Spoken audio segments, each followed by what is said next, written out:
जवना अरे बगिया में राम और सिया मिलले जवना बगिया में सिया और राम मिलले का जरूरत पड़े हमने की ढेर तपस्या करेंगे नहीं के जरूरत काहे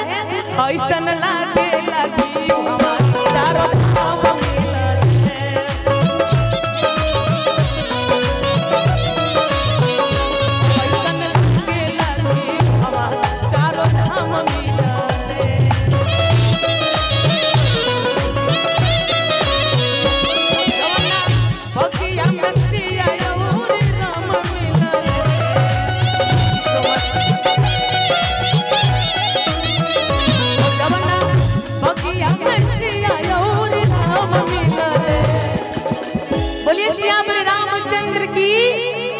ऐसा लागे लगी हम चारों धाम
जब जनसिया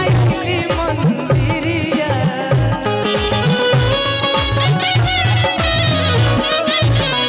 सब लक्ष्मण घूमे हुए फुलवरिया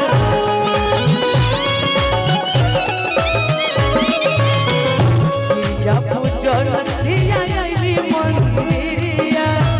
राम लक्ष्मण घूमे वही फुलवरिया जहाँ फिर से भगवती से भगवान मिलले फिर से भगवती से भगवान मिलले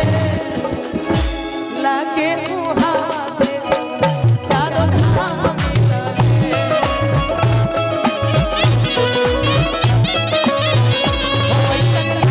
लागे हमारा चारों धाम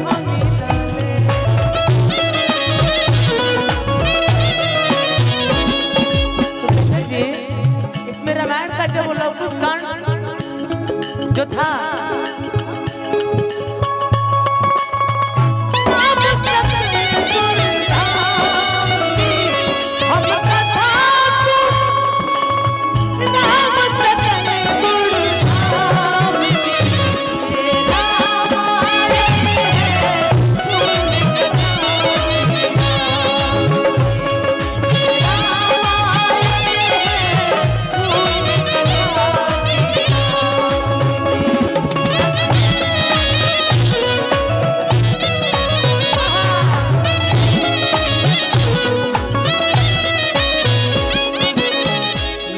खतरा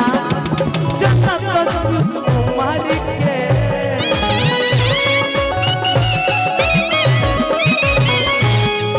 नयन उपवन भइल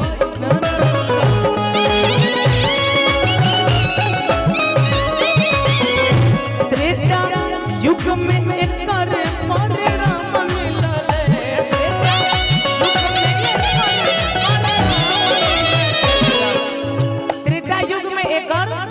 परिणाम मिलले लाके होई जाके धर दिया चारों धाम मिलले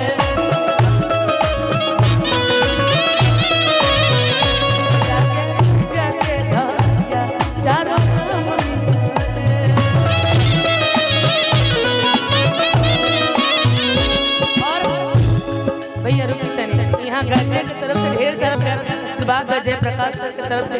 उनकी पूरी ग्रुप की तरफ से हजारों हजार के पुरस्कार बा। भैया 2 मिनट रुकी ना, हमके पता बाकी सब जय राम जी के भक्त बा, जय राम जी के भक्त पतेंद्री सब हाथ उठा दीजा, बोली जय श्री राम। हे दुख भंजन मारुति नंदन, हे दुख भंजन मारुति नंदन, सुन लो मेरी पुकार, पवन सुखी बारंबार, पवन सुखी बारंबार। हे दुख भंजन मारुति नंदन, हे दुख भंजन मारुति नंदन, सुन लो मेरी पुकार, पवन सुखी बारंबार, पवन सुखी बारंबार। और ये भजन को खत्म करते हुए मैं गाऊंगी। बहुत बहुत धन्यवाद यहाँ की पूरी जनता, पूरी लोगों को दिल से धन्यवाद कि छाती चीर के और हनुमान जी